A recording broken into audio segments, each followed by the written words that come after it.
जय जिनेन्द्र। जय जिनेन्द्र। आज का लेक्चर शुरू करेंगे।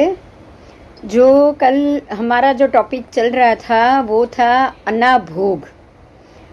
अभियोगे अनाभोगे, अनियोगे, अभियोगे अनियोगे और अनाभोगे। तो अभियोग, अनियोग और अनाभोग, ये तीन गाथा में आया था। राजा भी योग, अभियोग हमारे पास 6 प्रकार के अभियोग परमात्मा ने बताए हैं। एक है राजा भी योग, पहला कि जो राजा आदि के आदेश से अगर हमें कुछ काम करना पड़े जिसमें हमारी मर्जी ना हो लेकिन राजा का हुक्म है तो मानना पड़े, उसको राजा भी योग कहा गया है। उसके बाद एक गणाभियोग, तो जो गण समुदाय है, जैसे कि अगर कोई सन्यासी है तो उसके गच्छाधिपति के आदेश से करना पड़े, अगर कोई समाज में है तो हमारे जो ज्ञाति और जो भी है उनके गण के गणाधि के आदेश से हमें ये करना पड़े। स्वजन कुटुंब समुदाय में पराधीनता से हमें ये काम करना पड़े, तो ये लगा गणाभियोग अतिचार। उसके बाद बलाभियोग, भाई जबरदस्ती परंपरा के कारण कि यही परंपरा है और परंपरा के अनुसार ही आपको चलना पड़ेगा, ऐसे बलपूर्वक भी अगर कोई कार्य हो तो उसको बलाभियोग कहा गया है। उसके बाद चौथा है देवाभियोग, भी कोई देव, कुष्ठ देवता, कोई नाराज देवता है, इसमें एक आगे एग्जाम्पल आएगा ही कि नाग कुमार देव, जैसे भवनपति के देव नाग कुमार देव होते हैं, वो बहुत जल्दी नाराज हो जाते हैं। और ये सारे भवनपति व्यंतर, वाण व्यंतर, ऐसे देवों के यहाँ से ये तकलीफ हमें मिलती है। तो ऐसे अगर किसी ऐसी व्यक्ति के कारण, अगर हमें देवों के कारण अगर कोई उपद्रव खड़ा हो और उनसे कोई तकलीफ हो और आपको जबरदस्ती देव को प्रार्थना करने के लिए भी ये काम करना पड़ा, उसको उससे भी अत्याचार लगता है। देखो, आप ये सोचो कि ये मुझे ये करना ही नहीं है, मैं ये गलत काम करना चाहूँगा ही नहीं, लेकिन ऐसे अभियोग से करना पड़ेगा, तो ये आपके नियम को बाधा पहुंची कि नहीं? बोलो, आपने ये सोचा हुआ है कि मुझे ये गलत काम करना ही नहीं है, लेकिन देव जबरदस्ती आपसे काम करवाना चाहे। और जैसे सीधी बात देखे तो कभी भी रामचंद्र ने ये सोचा ही नहीं था कि उसको किसी से लड़ाई करनी थी। 14 साल वनवास से उनको वापस ही आना था, लेकिन जबरदस्ती जब रावण खुद आके उनकी पत्नी को उठा के चला गया तब उनको लड़ाई करनी पड़ी। बलदेव वासुदेव को प्रतिवासुदेव से लड़ाई इसीलिए करनी पड़ती, कोई ना कोई निमित्त खड़ा होता है। तो इस प्रकार से ये हो गया बलाभियोग। ऐसे ही हम बात कर रहे थे देवाभियोग की भी, दुष्ट देवता के उपद्रव के कारण आपको उनकी बात माननी पड़े और आपको जो नहीं मर्जी है या नियम के विरुद्ध जाके आपको अपने नियम को तोड़ना पड़े या कुछ उनका आधार भी लेना पड़े, उनके जाप वाप सब करने पड़े, तो उसके लिए भी अत्याचार लग सकता है, उसको अभियोग कहा गया है। उसके बाद गुरु निग्रह। आज आप देखोगे कि बहुत सारे महात्मा हैं जिनको सत्य पे चलना होता है, जिनको सच बात को स्वीकार करना होता है, लेकिन गुरु भी योग, गुरु के आदेश है कि नहीं, हमको जैसे चल रहा है वैसे ही चलने दो, तो फिर वो मन चाहे अपना मन में मर्जी हो तब भी वो कुछ नहीं कर पाएंगे।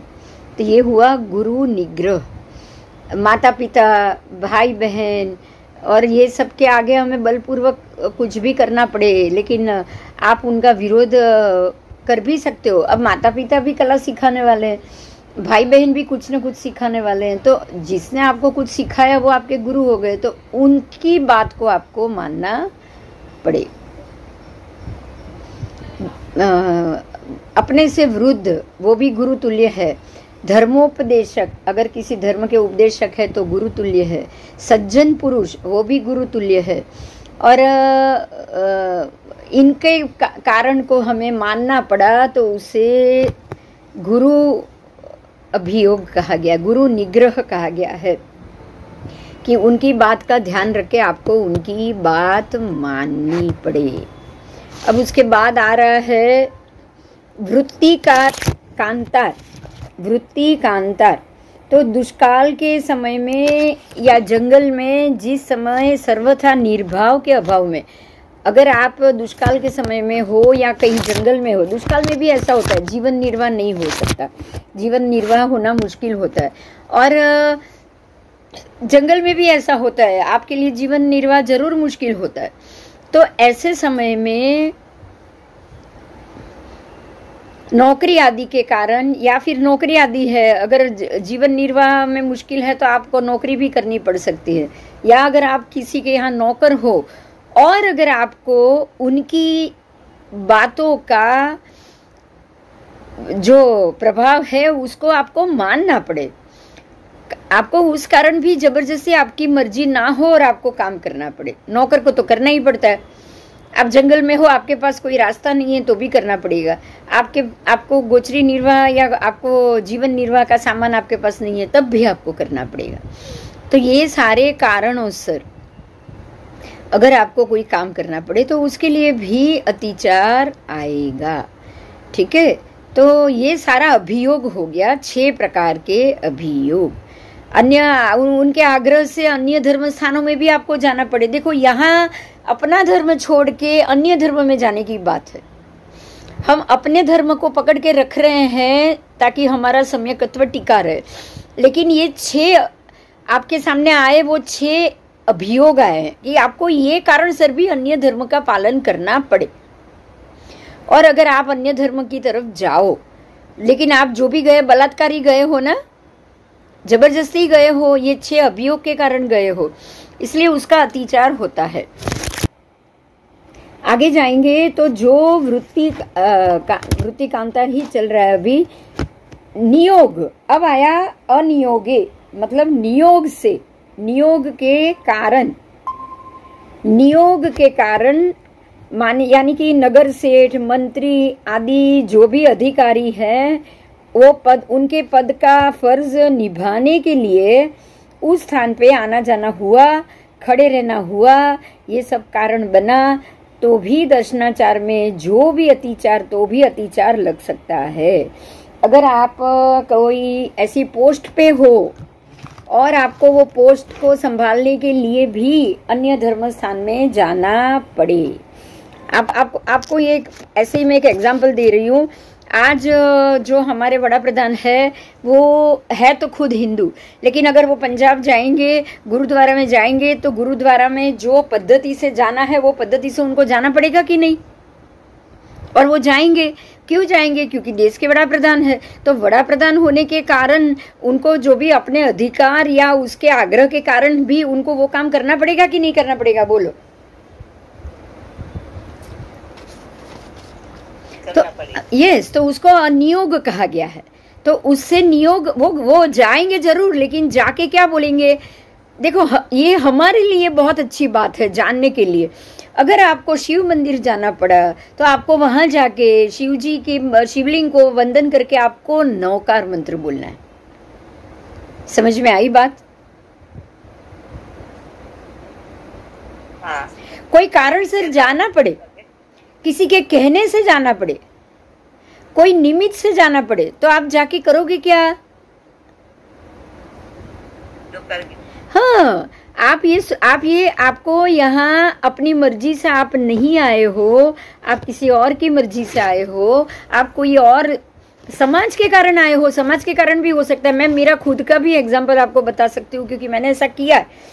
पंचांग और उसके मामले में आगे तक पहुंचाने के लिए हिंदू धर्म में भी यही तिथि वाला पंचांग शुरू कराने के लिए मुझे बोला गया था कि आप शिव मंदिर में 3 अमास में ये जाओ और पूजा करके ये अभिषेक और ये करके जल चढ़ाओ।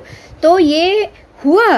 अब देवों को आज्ञा देनी है, गणिपीठक यक्षराज जी को आज्ञा देनी है और बाकी देवों से ये काम कराना है। तो संसार का काम है, मेरा खुद का तो था नहीं।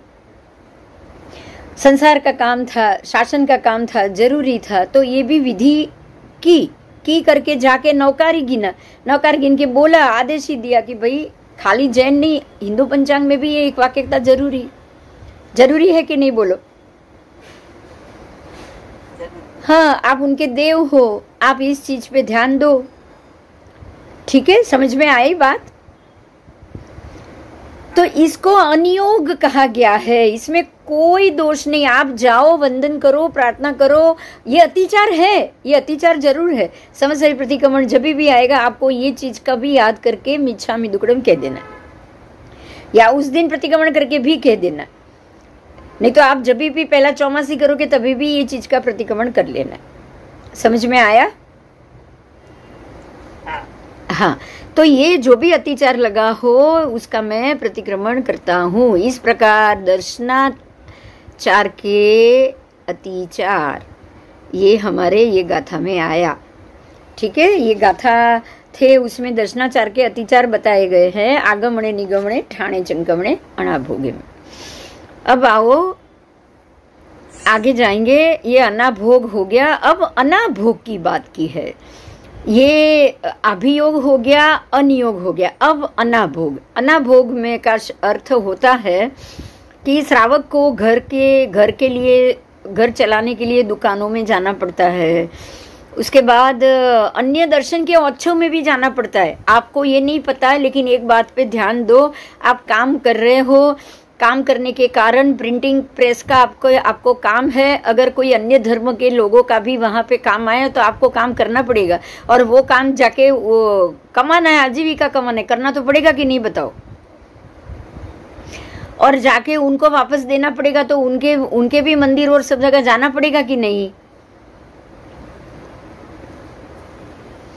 ऐसे ही कोई फ्रूट बेच रहा है और वहां पे कोई उत्सव है, तो वहां से फ्रूट मंगाया तो उनको जाना पड़ेगा कि नहीं बोलो। देना भी पड़ेगा ना, बेचना भी पड़ेगा ना। अगर वो सोचे कि मैं यहाँ फ्रूट नहीं दूंगा तो ये तो होने वाला नहीं है, ये बात तो संभव भी नहीं है।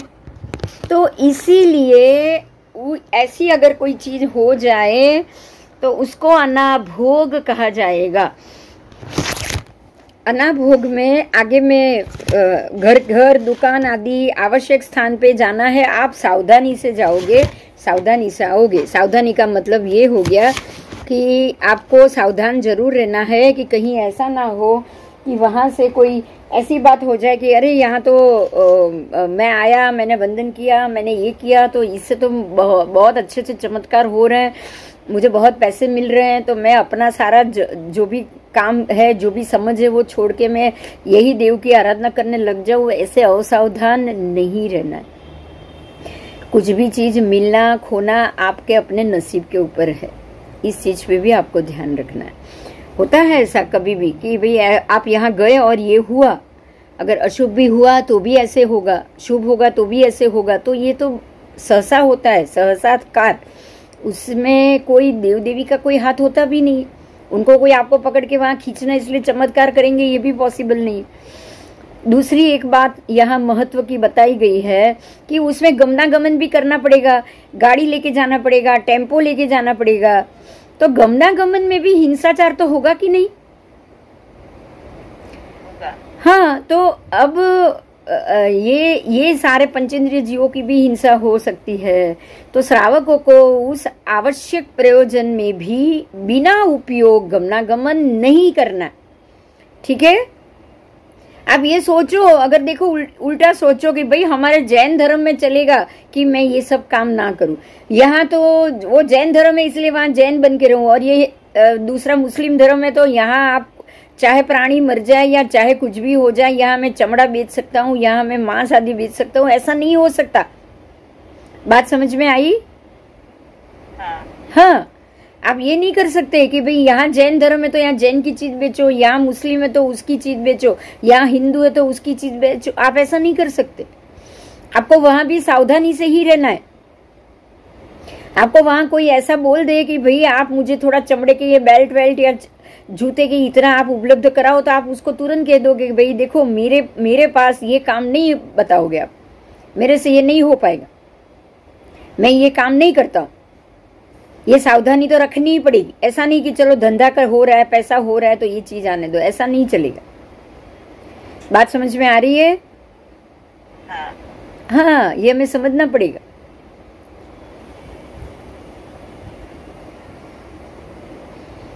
और राजा आदि के परवशता के कारण 15 मील तक जाने का नियम है। जो रोज 14 नियम लेते हैं ना श्रावक, उसकी बात कि 15 मील तक जाने का नियम है, लेकिन राजा ने आज्ञा दी और 10 मील दूर जाओ और आपको जाना पड़े, तो नियम खंडन हुआ। अब आप तो अधिकारी हो, राजा ने बोला है तो करना ही पड़ेगा, तो उसका आपको दर्शनाचार संबंधी अतिचार लगेगा, तो उसका भी आपको प्रायश्चित करना है। ठीक है, समझ में आ गया? हाँ, आपको करना पड़े करो, ना नहीं है, मगर मजबूरी से कर रहे हो ये भाव जरूर होने चाहिए। अन्य धर्म में जाना, अन्य देव के पास जाना, अन्य कामकाज में जाने के लिए भगवान मना नहीं कर रहे। भगवान ये चीज के लिए जरूर मना कर रहे हैं कि आपको ऐसी कोई भी जगह जाने के बाद आपको सावधान रहना है। सावधान आपको जरूर रहना है। ये प्रवृत्ति करनी पड़े तो की बरोबर की कर दी, ठीक है, लेकिन अतिचार तो लगेगा ही लगेगा। आप ये नहीं समझ सकते कि आप पाप से मुक्त हो। तो ये हुआ। अब महत्व की गाथाएं शुरू हो रही है। अब जो गाथा है उसमें सम्यकत्व के 5 अतिचार, अब समकित के अतिचार शुरू हो गए। अब तक तो दर्शनावर्णीय ज्ञानावर्णीय ही चला, बराबर। अब आया है सम्यक दर्शन। सम्यक दर्शन आ गया हो तो आपको कितना गाफिल नहीं रहना है, ये आपके लिए यहाँ बताया गया है। आप बिल्कुल भी अगर हम बोलते ना जागृत नहीं रहे ना, तो समझो कि आई हुई सारी चीज खत्म हो जाएगी। शंका कंख विगिच्छा पसंसतः संतवो कुलिंगीसु, बस ये एक ही लाइन में सम्यकत्व के 5 अतिचार आ गए। शंका मतलब परमात्मा ने बोला है वो सच नहीं है, पता नहीं होगा कि नहीं। भगवान ने तो कह दिया कि पृथ्वी जमीन पे है, अब तो हम तो आकाश में ही पड़ रहे हैं, तो अब भगवान ने कहा है पता नहीं होगा, हो सकता है वो दूसरी पृथ्वी हो, हम तो ये आकाश में ही है, आज साइंस बता रहे तो वही सही। बोलो कितने लोगों को भगवान की बात पे शंका हो सकती है? कितने सारे लोगों को समझ में आता है आपको? जो स्कूल में पढ़े वो तो समझ रहे हैं, लेकिन महात्माएं भी बहुत सारे यही समझ रहे हैं। ऐसे परमात्मा के वचन पे शंका आएगी तो क्या लगेगा? सम्यकत्व को अतिचार लगेगा कि नहीं? तो जिन वचन में शंका, भगवान ने कह दिया है यही भरत क्षेत्र है, यही भरत क्षेत्र है, बस। भगवान ने ये तो नहीं कहा है ना कि हमारा भरत क्षेत्र और पूरी जम्बू द्वीप और पूरे 2.5 द्वीप आकाश में घूम रहा है, ऐसा भगवान ने तो कहा नहीं था। उन्होंने तो कहा है सूर्य चंद्र घूम रहे, बस उनकी बात मान लेनी। अगर उनमें शंका की तो ये अतिचार लगेगा। अन्य धर्म की इच्छा करनी, अन्य धर्म में बहुत सारे देव जागृत है, शिव जी की भक्ति करोगे तुरंत 2 दिन में रिजल्ट मिल जाएगा। यहाँ ये करोगे तो आप फॉरवर्ड भी कर देते हैं ना बहुत सारी बातें व्हाट्सएप पे कि ये आप 10 लोगों को फॉरवर्ड करोगे तो ये हो जाएगा, ये हो जाएगा। हनुमान जी का फोटो है, आप फॉरवर्ड कर लोगे तो आपका ये काम हो जाएंगे, 10 दिन में अच्छी बात समाचार मिलेगा। ये सब नहीं करना है, उनको नहीं करना। अन्य धर्म की इच्छा करनी, इन अन्य धर्म की इच्छा तब हो ही जाएगी जब उससे फल मिलेगा, तो अपने आप इच्छा हो जाएगी। होगी कि नहीं बताओ? होगी। आपको मिला है पुण्य के कारण, आपको मिला है अपने धर्म और उसमें श्रद्धा अब तक रखी थी उसके कारण, और अब आपने ये पुण्य सब मिल गया, अब आप सारी चीज को खराब कर रहे हो। तो अन्य धर्म की इच्छा करना, विगिच्छा यही सबसे बड़ा। और पसंसतः ये लोगों की प्रशंसा करना। विगिच्छा आपको दूसरे गच्छ में जाना, दूसरे धर्म में जाना और उनकी प्रशंसा करना। ठीक है, ये दोनों आ जाएगा। अन्य धर्म की इच्छा करना, उसके बाद है फल में संदेह करना, अथवा साधु साध्वी के मलिन वस्त्र या अंग की दुगंछा करना। उसके बाद मिथ्यात्व की प्रशंसा करना और कुलिंगी का परिचय करना। कुलिंगी मतलब जो अशुभ लिंग वाले हैं वो दुराचारी है, अशुभ लिंग वाले। जैसे कि आज आपको पता है बहुत सारे बाबा, जैसे आसाराम बापू और ये आपको वो पता ही है कि ये बिल्कुल हम बोलेंगे कि लोगों की जिंदगियों से खेलने वाली व्यक्ति है, और आप उनके बातें बहुत अच्छी लगती है और आप उनकी जो व्याख्यान माला है उसको सुनते जाओ, बोलो चलेगा? बताओ। जो पंचमहाव्रतधारी है उसकी ही बातें सुनोगे तो ही आपके अंदर पंचमहाव्रत या उसके लिए मान जागेगा। आज काजल ओझा आके कुछ भी बोल रहे जैन धर्म के लिए और आप मानते हो, और आप उनकी बातें सुनने के लिए हॉल में और उनके वक्तव्य में जाकर बैठते हो। क्यों? आपको महात्मा की बातों में समझ नहीं आती है? महात्मा पूछ लेते हैं कि क्या क्या कर रहे हो, वहां जाते हो तो महात्मा पूछते हैं कि पूजा चालू की कि नहीं, सामयिक प्रतिक्रमण करते हो कि नहीं। वो जवाब देने में डर लगता है, इसीलिए नहीं जाते हो ना। सच बात तो ये है, हाँ सच बात ये है, हम इसीलिए नहीं जा रहे। और दूसरे धर्म वाला तो पूछेगा ही नहीं, खुद ही सामयिक प्रतिक्रमण जो नहीं कर रहे वो आपको पूछेगा कि आप करते हो कि नहीं, बताओ। वो तो पूछेगा ही नहीं, और वो ही आपको अच्छा लग रहा है, तभी तो आप दूसरे के पास जाते हो, क्योंकि वो आपको एक भी सवाल नहीं कर रहा है। तो मिथ्यात्व की प्रशंसा करना और कुलिंगी का परिचय करना, ये सबसे बड़े अतिचार। तो 5 अतिचार हो गए। मैं रिपीट कर रही हूँ लास्ट से। कुलिंगी का परिचय, मिथ्यात्व की प्रशंसा, साधु साध्वी के मलिन वस्त्र की दुगंछा, फिर अन्य धर्म की इच्छा तथा तप और दान में फल में संदेह करना, और जिन वचन में शंका। ये पांचों के पांचों अतिचार सम्यकत्व के हैं। ये पांचों काम करने से हमारा सम्यक दर्शन पे अतिचार जरूर लगेगा। चलो आगे जाएंगे। शंका सम्यकत्व के, यहाँ सर्वप्रथम सम्यकत्व का स्वरूप। अच्छा, अब ये शंका कंका 5 अतिचार तो कह दिया, अब सम्यकत्व का स्वरूप क्या है वो समझाया है। उसके बाद ही अतिचार समझ में आएगा हमें। तो सम्यकत्व का जो स्वरूप है वो जब आत्मा में दर्शन मोहनीय कर्म का उपशम आदि भाव उत्पन्न होता है, तब श्री अरिहंत प्रभु और जीव अजीव आदि 9 तत्वों पे सम्यक श्रद्धा होती है। बात समझ में आई? जब हमारे अंदर ये बदलाव आएगा, मनुष्य के अंदर ये बदलाव आएगा और दर्शन मोहनीय कर्म का उपशमन होगा,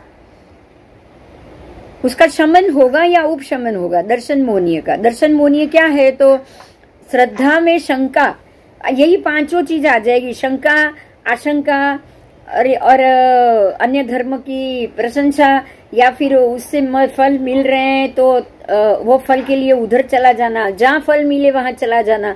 ये सारी चीज आपको एक जगह टिकने नहीं देगी, बराबर। तो ये पांचों चीज से आप सम्यक दर्शन में टिक नहीं सकते हो।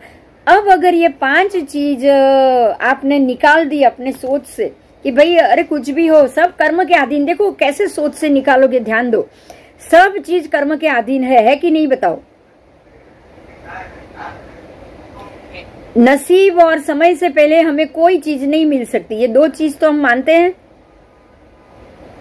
हाँ, अब अगर ये 2 चीज मानते हैं तो कोई जादू तो होगा नहीं तप और फल की इच्छा में, बोलो। अगर कोई जादू तो होने वाला नहीं है, आप कुछ भी करके फल पॉजिटिव चाहिए तो मिलने वाला तो है नहीं, तो फिर आप अन्य लिंग की प्रशंसा क्यों कर रहे हो? क्योंकि वहां पे भी तो नसीब से ही मिलने वाला है ना, समय पे ही मिलने वाला है, बराबर। और यहाँ भी समय और नसीब पे मिलने वाला है। ना कुछ समय से पहले मिलता है, ना कुछ बिना नसीब का मिलता है। अब नसीब का ही मिलना है तो या आप जैन धर्म में हो या अन्य धर्म में हो, कोई फर्क पड़ता है, बताओ? नहीं। तो अब ये बात समझ में आ गई आपको कि हर एक जीव अपने कर्म के अधीन है और अपने अपने कर्म के अनुसार ही वो फल प्राप्त करता है। तो उसके लिए क्या हमें अपने कर्म के सिद्धांत को छोड़ के दूसरे कोई सिद्धांत में जाना चाहिए? आप अगर ऐसा करोगे, 2 बात सोचो। आपने ये काम किया कि भाई एक मिनट,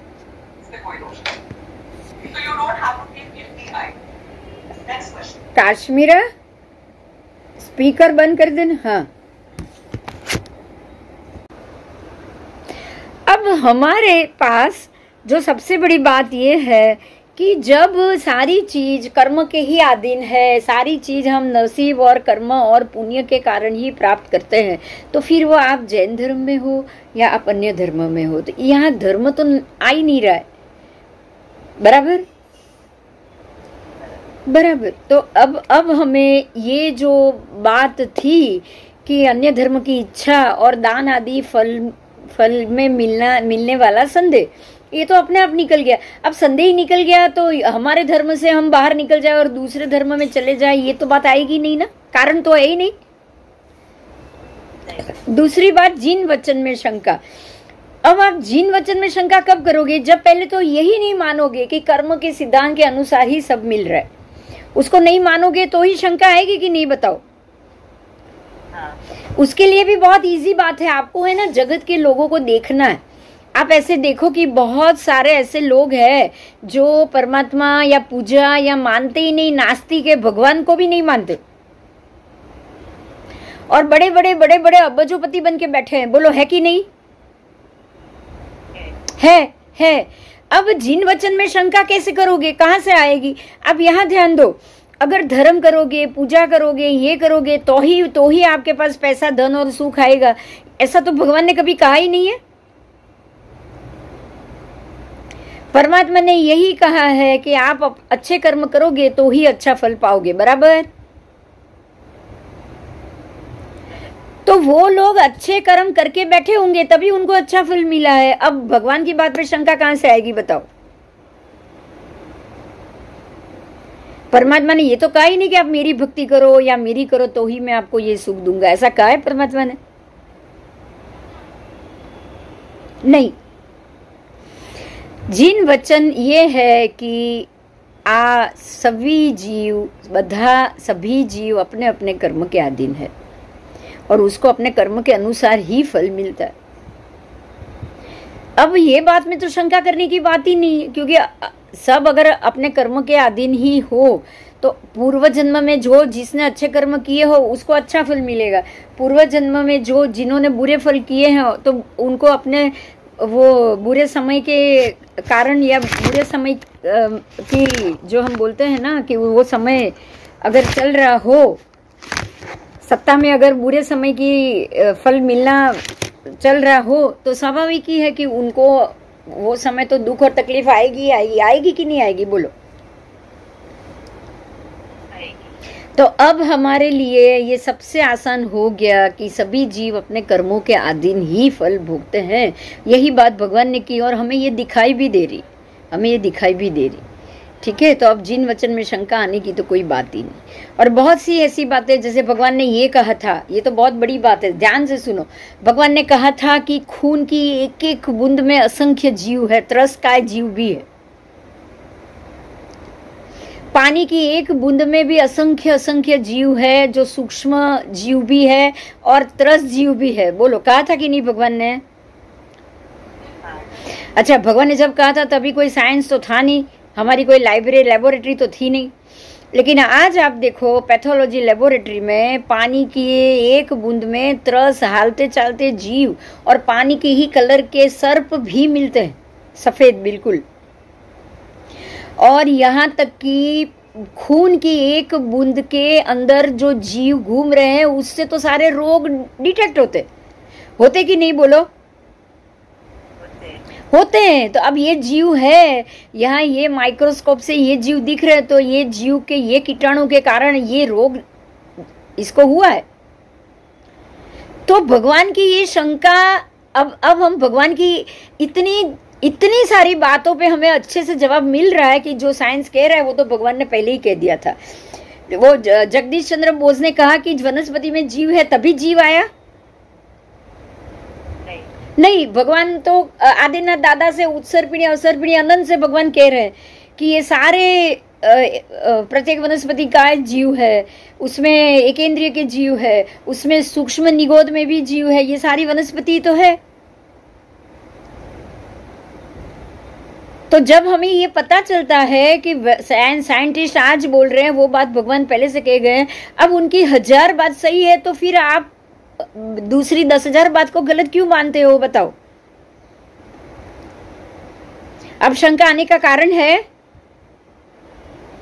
नहीं, नहीं है, बिल्कुल नहीं। आपको ऐसे उसको जज करना है कि भगवान की 1000 बात सही है तो भगवान की करोड़ बात सही निकलेगी। जिसकी 1000 बात सही हो उसकी करोड़ बात सही होगी कि नहीं होगी, बताओ। होगी। तो जिन वचन में शंका, ये सोचने से निकल जाएगी। आगे जाएंगे, कुलिंगियों का परिचय। अब कुलिंगी का परिचय करोगे तो वो परिचय कभी ना कभी आपको तकलीफ में ला देगा। आपको मैं एग्जांपल ही देती हूँ कि संजय दत्त ने वहाँ दुबई के जो भी डॉन उस वक्त के थे उससे परिचय रखा था, दोस्ती रखी थी। उसको उसने अपनी गाड़ी दी थी यहाँ बम्बई में, तभी उसने वो गाड़ी में या वो सामान में उसका फायदा उठा के संजय दत्त के घर पे हथियार रखवाए। बोलो, रखवाए कि नहीं रखवाए? रखवाए, रखवाए। ऐसे गुंडे के साथ परिचय होगा तो उसके काम धंधे में वो आपका उपयोग करेगा ही करेगा। कुलिंगी से भी परिचय रखोगे तो जब भी वो कुछ ऐसा काम, आज मुसलमान के मौलवी से परिचय रखो तो मौलवी को जो भी काम करना है वो आपके नाम से भी, आप उनके साथ आपकी फोटो आ गई और मौलवी ने फोटो लगा के ये नीचे लिख दिया कि आप भी मुसलमान धर्म का आपने मान लिया है और आप भी मांसाहार और सब खाना शुरू कर दिया है, तो लोगों को मानने में देर लगेगी क्या, बताओ? लगेगी? आपका नाम खराब होने में भी देर नहीं लगेगी, बिल्कुल नहीं लगेगी। तो यही बात है, कुलिंगी से परिचय रखोगे तो वो आपको तकलीफ ही देगा। तकलीफ कैसे देगा? तो कुलिंगी के परिचय के कारण आप धीरे धीरे अपने ही सिद्धांतों से विमुख होते जाओगे कि नहीं? वो बोल रहा है गाड़ी दे, मुसलमान है कोई आपका दोस्त और बहुत अच्छा संबंध है कि भाई मुसलमान है तो क्या है, मनुष्य तो अच्छा ही है। मैं थोड़ा आज के साइंस में मानता हूँ, मैं ऐसे दक्यानुसी में नहीं मानता हूँ। ये सोच के आप उससे परिचय रखोगे और धीरे धीरे संजय दत्त की तरह बोलेगा तेरा गाड़ी दे, मुझे काम है 2 दिन के लिए, आप दे दोगे। देनी पड़ेगी ना, दोस्ती रखी है अब तक तो। हाँ, और स्मगलिंग करके या ये करके या दारू गोला लाके या गन लाके वो कहीं भी छोड़ दे, या वो उसको कोई पकड़ने के लिए आए तो वो रास्ते पे छोड़ दे, तो नाम तो आपका ही आएगा ना, गाड़ी आपकी है तो। हाँ, तो ये सब हो सकता है, ठीक है। तो कुलिंगियों का परिचय करना, उनके साथ रहने से आप अपने धर्म से विमुख होते ही जाओगे। तो ये 5 हमें अवॉइड करना है। और अगर ये 5 में से कुछ एक आज के दिन में हो गया तो उसका अतिचार भी लग गया है, तो उसको भी हमें निकालना है। तो सम्यकत्व का स्वरूप जो का है वो जब आत्मा में दर्शन मोहनीय कर्म का उपशम होता है या खत्म होता है। दर्शन मोहनीय का मतलब है कि मुझे दृष्टि राग, दर्शन मोहनीय पता है ना, हमने दृष्टि राग किया ना। हमें दृष्टि में कोई चीज अशुभ लगे ही नहीं, हमें अब उसके प्रति इतना राग है या हम बिल्कुल मूढ़ दृष्टि है कि वो व्यक्ति खराब है तो क्या हुआ, मुझे कुछ नहीं होगा। आप क्या सोचोगे?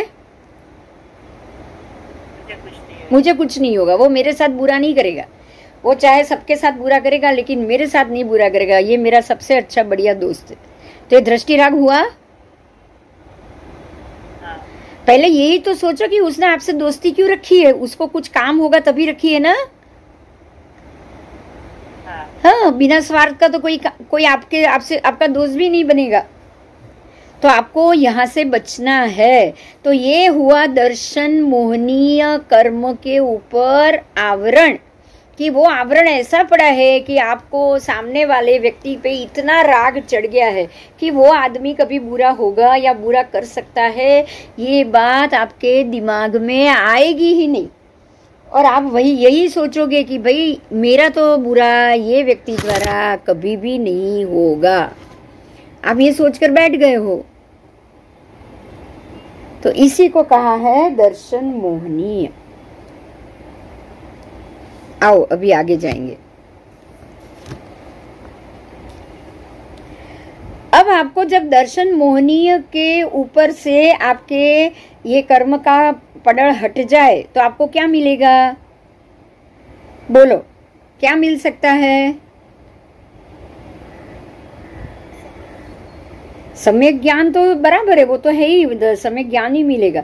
लेकिन सबसे पहले आपके ऊपर से जब ये पड़ल हट जाए तो परमात्मा के ऊपर सबसे पहले भरोसा आएगा, श्रद्धा आएगी। आएगी कि नहीं बताओ? आएगी, आएगी। अब पहले इसलिए आपको हटाना क्या है? राग। राग कैसे हटाओगे?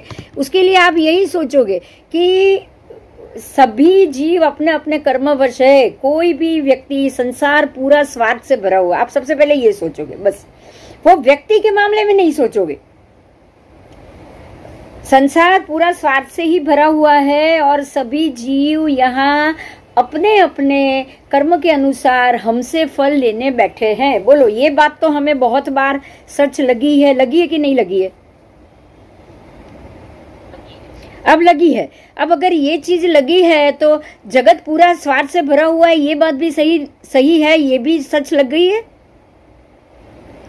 सारे जीव कषाय के अंदर अपने अपने स्वार्थ के अंदर ही जी रहे हैं, ये बात भी लग गई है। हाँ। सही लग गई है।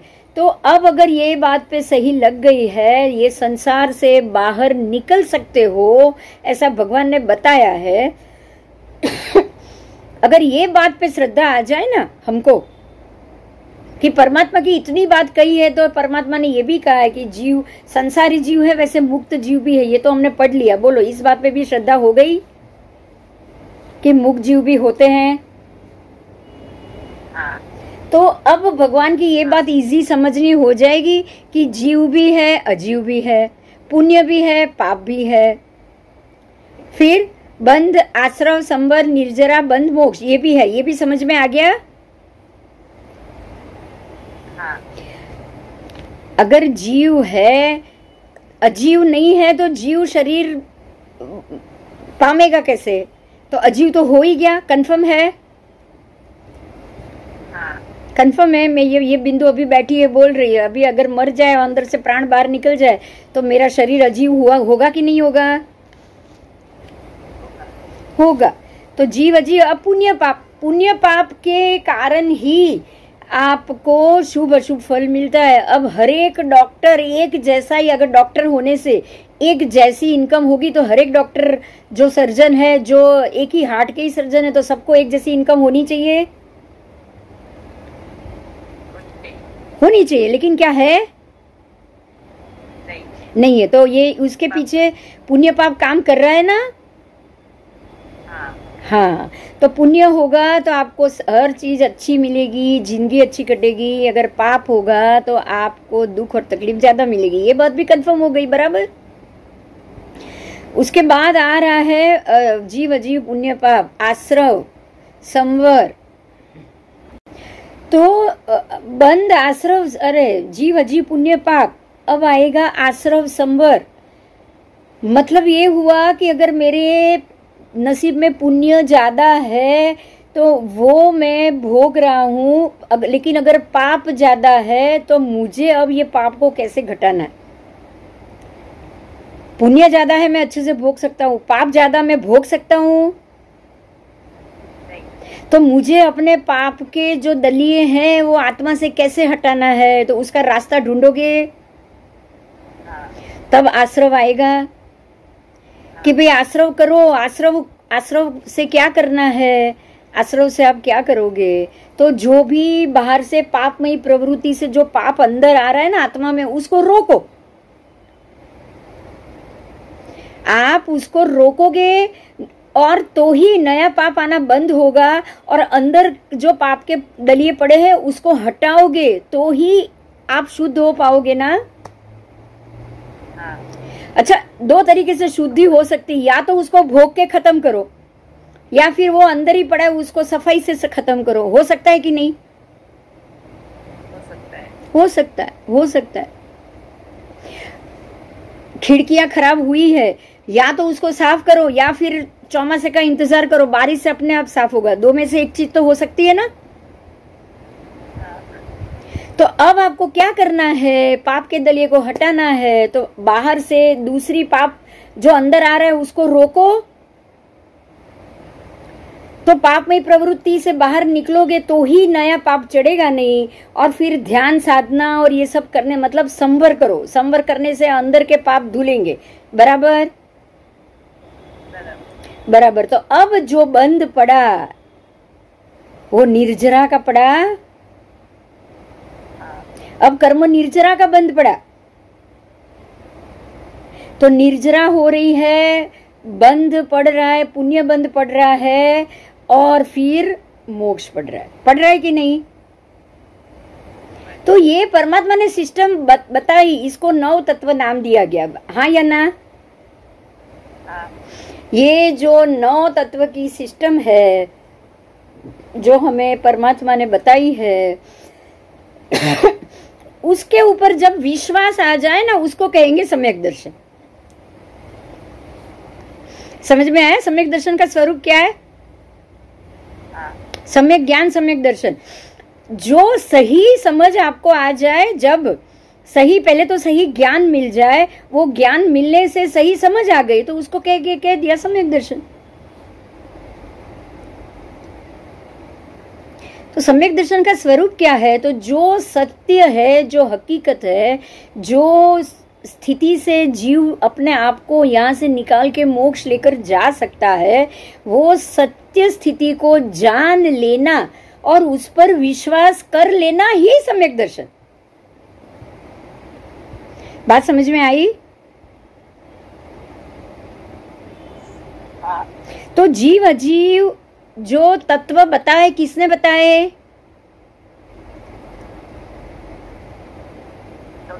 अरियन परमात्मा ने बताए।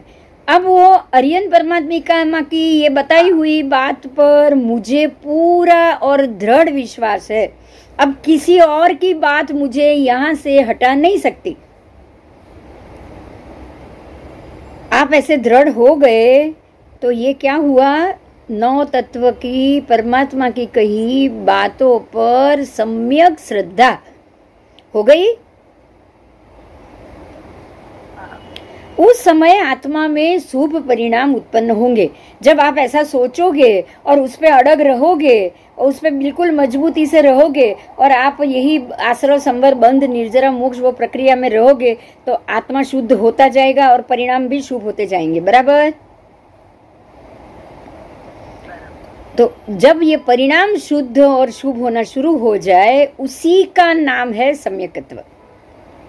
तो जिनके ये परिणाम शुभ हो गए, जिनकी आत्मा अंदर से शुभ और शुद्ध हो गई, उसने अपने सारे कर्मों के लिए खुद को ही दोषी मान लिया।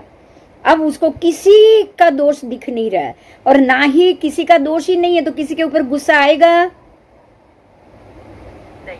और मुझे अब यहाँ से सबसे तो बाहर ही निकलना है, तो अब मुझे ये दुनिया की चीजों पे राग आएगा? नहीं आएगा। तो अब ना जिसको सम्यक दर्शन हो चुका है, ना उसके अंदर राग रहा, ना उसके अंदर द्वेष रहा। बराबर। तो ये अब तो आत्मा में बहुत शुभ परिणाम आएंगे। यही तो शुभ परिणाम है कि आपने ये सोच लिया कि जो कुछ भी मैं भुगत रहा हूं मेरे ही कर्म के कारण है, और जो कुछ भी मैं भुगत रहा हूं उसके लिए मुझे किसी के ऊपर द्वेष नहीं है। दूसरा कि मुझे ये दुनिया में, ये जगत में, ये संसार में वापस ही नहीं आना है। मैं ये सारे सुख दुख और ये संसार को छोड़कर मैं एक जगह शांति से जाके मोक्ष में जाके बैठना चाहता हूँ। तो ना आपके अंदर राग रहा, ना आपके अंदर कोई द्वेष रहा। मतलब ये कि आत्मा में शुभ परिणाम आ गया, और आपकी आत्मा शुभ परिणाम से भरने के कारण आपको समकित प्राप्त हो गया। बात समझ में आई?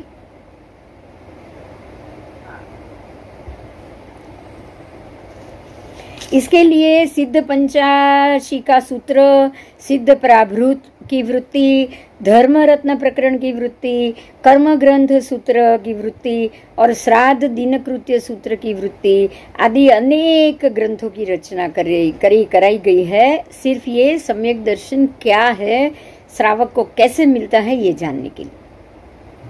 महात्मा ने हम लोगों पे ऊपर कितना उपकार किया है पता है? जीव अजीव पुण्य पाप आश्रय संवर बंध मोक्ष और निर्जरा, ये जो 9 तत्व है इसमें आत्मगुण द्वारा श्रद्धा जब हो जाए तब वो आत्मा को सम्यक दर्शन प्राप्त हो जाएगा। उस आत्मगुण, जब आपका गुण आत्मा में ये गुण आ गया, आपको सम्यक दर्शन आ गया। समझ में आया? सम्यक दर्शन कोई दूसरी वस्तु नहीं है। आत्मा के अंदर ये गुण बढ़ गया कि अरे यही 9 तत्व सही है और यही 9 तत्व के कारण ही मुझे कैसे मैं जीव हूँ, ये शरीर मेरा अलग है और बहुत पुण्य किया है तो अच्छा शरीर और अच्छा सुख मिल रहा है, बहुत पाप किया है तो मुझे बुरा शरीर और तबीयत में तकलीफ और दुर्गति मिल रही है। अब ये सबसे मुझे अच्छा पुण्य चाहिए, ना मुझे अच्छा ज्यादा पाप चाहिए, और ये सबसे मैं अपनी आत्मा को ये पुद्गल रूपी कर्मों से मुक्त कराना चाहता हूँ। बार बार ये जन्म मरण की प्रक्रिया से मुक्त होना चाहता हूँ। समझ में आ गई बात? ये गुण आत्मा में जाग गया, आपको सम्यक दर्शन हो गया। इसी गुण को सम्यकत्व कहा है। ये समकीत, क्षायिक, क्षायपशमिक, औपशमिक आदि अनेक भेद है। उसमें 3 मुख्य भेद बताए हैं। अनेक भेद का मतलब उसके स्टेज है। आपको अनेक भेद मतलब भेद के नाम नहीं आएंगे, ठीक है? मतलब पहला पगथ्य, आप जैसे एक फ्लोर बोल रहे हो कि 3 माला चढ़ना है, 3 माला चढ़ना है, समोसरण 3 माले के हैं, लेकिन पगथ्य कितने? 10,000, तो 10,000 भेद हो गए उसके। हाँ, ऐसे ही सम्यक दर्शन के भी 3 माला है, क्षायिक, क्षायपशमिक, औपशमिक। सबसे पहले ऊपर पड़ा है क्षायिक, उसके बाद है क्षायपशमिक, उसके बाद है औपशमिक। औपशमिक ये 3 तो सम्यकत्व मिलेगा। उपशम समकीत मिलता है, लेकिन वहां से आप गिर जाते हो। उपशम गिरने के लिए ही मिला है, इसलिए उपशम समकीत को यहाँ मुख्य रूप से सम्यक दर्शन, अच्छा सम्यक दर्शन हम नहीं मानेंगे, ठीक है? तो क्षायिक, क्षायपशमिक, औपशमिक, ये 3 सम्यक दर्शन मुख्य भेद है, उसको हम जानेंगे अभी। जीव अजीव आदि 9 तत्व को जो जानता भी है और उसको मानता भी है, अगर आपने उसको मान लिया, आपके आत्मा में ये गुण आ गया, बढ़ गया, तो आपको सम्यक समकत्व हो गया। ये 9 तत्व को कोई नहीं जानता। जो अगर कोई उसको नहीं जानता है और लेकिन भाव से उन तत्वों पे श्रद्धा रखता है, वो उसको जानता नहीं है, भी उसको पता नहीं जीव क्या है, अजीव क्या है, उसकी डेफिनेशन उसको नहीं मालूम, लेकिन फिर भी वो ये सोचता है कि अब भगवान ने ये 9 तत्व दिया है तो ये 9 तत्व होगा ही होगा, और मुझे परमात्मा की बात पे विश्वास है कि वो मुझे उनकी ये 9 तत्व वाली साधना मुझे मोक्ष जरूर दिलाएगी। तो आपकी ये श्रद्धा भी आपको सम्यक दर्शन दिला सकती है। अथवा सम्यक दर्शन ज्ञान और चारित्र, सम्यक दर्शन, सम्यक ज्ञान और सम्यक चारित्र, जो अध्यवसाय आत्म परिणाम उत्पन्न करे। आपको ये 3 में से कोई भी आत्म परिणाम उत्पन्न हो, 3 में से कोई भी अध्यवसाय उत्पन्न हो, तो आपको सम्यकत्व हो गया, ठीक है? सम्यक ज्ञान हो गया तो भी, दर्शन हो गया तो भी, चारित्र हो गया तो भी। इसके लिए आपको क्या सोचना है? अब है ना, हमको ये बताया गया। अब तो ये तो ज्ञान की बात है कि भी जिसको पुण्य पाप जीव अजीव सब समझ में आ जाए, जिसको समझ में ना आए वो क्या सोचेगा? श्री अरिहंत मेरे देव हैं, सुसाधु मेरे गुरु है। सुसाधु, इसको नहीं भूलना है। कुसाधु भी होते ही है, मतलब कि साधु में जो अच्छे हैं वो ही मेरे गुरु है। श्री जिनेश्वर भगवंत का धर्म, अब जो जैन धर्म, जो जैनायुग धर्म है, जो मोक्ष दिलाने वाला धर्म है, वो ही मेरा धर्म, वो ही मुझे प्रमाण। इस प्रकार आत्मा का शुभ परिणाम, आपके आत्मा के अंदर यही सोच पड़ी ही रहेगी तो ही श्री तीर्थंकर परमात्मा ने इसको सम्यक दर्शन कहा है। अरिहंत परमात्मा ने सर्ववीरति देशवीरति 2 धर्म कहा, बराबर बराबर। श्रावक करेगा तो देशवृत्ति से करेगा, और साधु करेंगे तो सर्ववृत्ति से करेंगे। ये दोनों मूल सम्यक धर्म का मूल, ये जो दो धर्म है, सर्ववृत्ति देशवृत्ति, ये मूल ही सम्यकत्व है। अगर ये दो नहीं है तो सम्यकत्व नहीं है। समझ में आया? अगर आप श्रावक धर्म में ही नहीं हो, श्रावक होने के बावजूद, तो आप में सम्यक दर्शन आएगा ही नहीं, है भी नहीं और आएगा भी नहीं। और अगर साधु धर्म का भी नहीं पालन कर रहे हो, साधु तो बने हो लेकिन पंच महाव्रत पालन ही नहीं कर रहे हो, तो भी नहीं आएगा। मन, वचन और काया से योग करना नहीं और कराना नहीं। ये दो में क्या आएगा? तो कि मन, वचन, काया से मुझ में कोई योग ना करना चाहता हूं ना कराना चाहता हूं। इससे ऐसे दो प्रकार और तीन प्रकार, और ना कोई करेगा तो उसको अच्छा भी बोलूंगा, अनुमोदना भी नहीं करना चाहूंगा। ये भी हमको सोचना, ठीक है? तो मूल गुण रूप 5 अणुव्रत स्वीकार। मूल गुण और उत्तर गुण, मूल गुण में पंच महाव्रत और उत्तर गुण में 153 कर्म प्रकृति है। समझ में आई ये बात? मूल गुण में 5 महाव्रत है और उत्तर गुण श्रावकों के लिए उसमें 154 153 कर्म प्रकृति आ गई। ये उत्तर गुण हो गया। उसका अगर आप पंच महाव्रत और अणुव्रत स्वीकार करोगे, मतलब नियम में आओगे। जब तक नियम में नहीं आओगे सम्यक दर्शन, क्योंकि नियम में नहीं हो तो आप कभी भी बदल जाओगे। बोलो, बदलोगे कि नहीं? बदल जाएंगे। नियम लिया है तो ही अड़ग रह पाओगे। आपने अगर ये नियम लिया है कि मैं, जैसे हमने कल बहुत सारी बातें की थी वो वंगचूल और उन लोगों को, कि भाई उसको मदिरा तो पीना है, तो गुरुदेव ने कहा तेरी गांठ मार, गांठ जब तक खुले नहीं, जिस दिन नहीं खुली उस दिन नहीं पिएगा।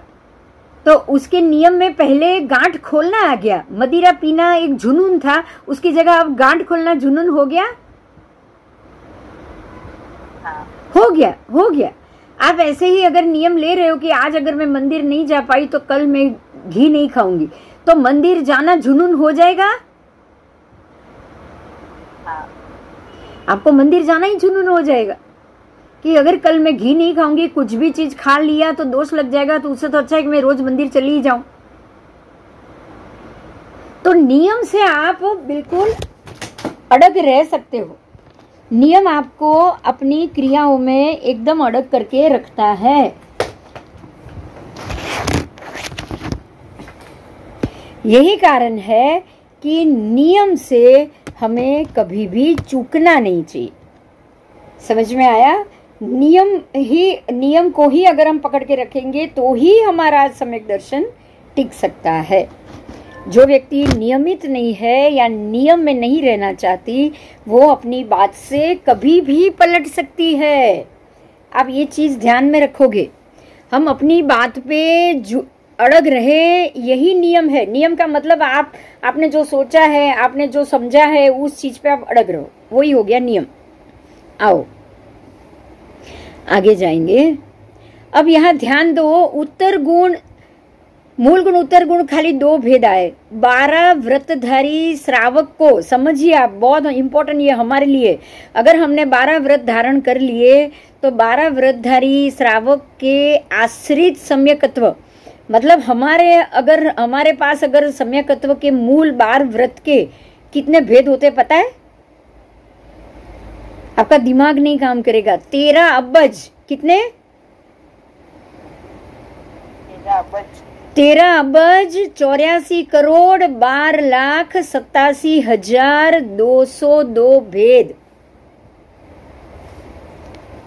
बोलो, लगभग 14 अब्ज जितना। इतने भेद केवल सम्यकत्व का, ये इतने टोटल हमारे 12 व्रत के भेद हुए। ये किसके भेद हुए? श्रावक के 12 व्रत के भेद हुए। उसमें केवल सम्यकत्व ही प्रथम भेद है। आपके ये 13 अब्ज, लगभग 14 अब्ज जो भेद आएंगे, उसमें सबसे पहला भेद कौन सा? सम्यकत्व। अब सोचो कि सम्यकत्व का महत्व कितना है।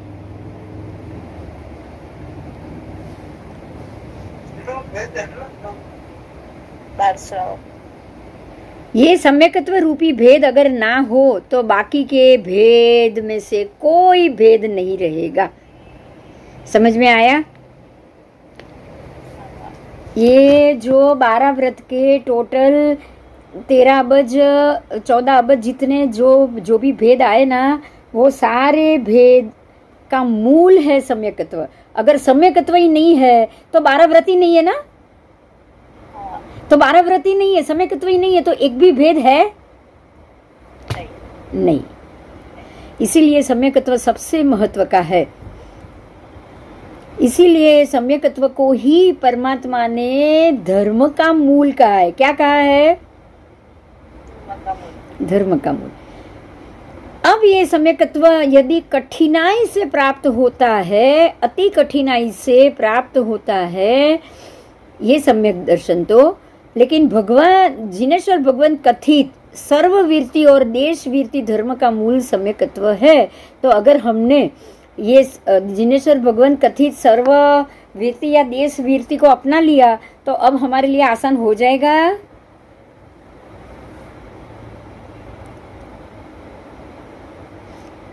धर्मरूपी नगर में प्रवेश करने का द्वार सम्यक है, समकित है, और उसकी नींव समकित है।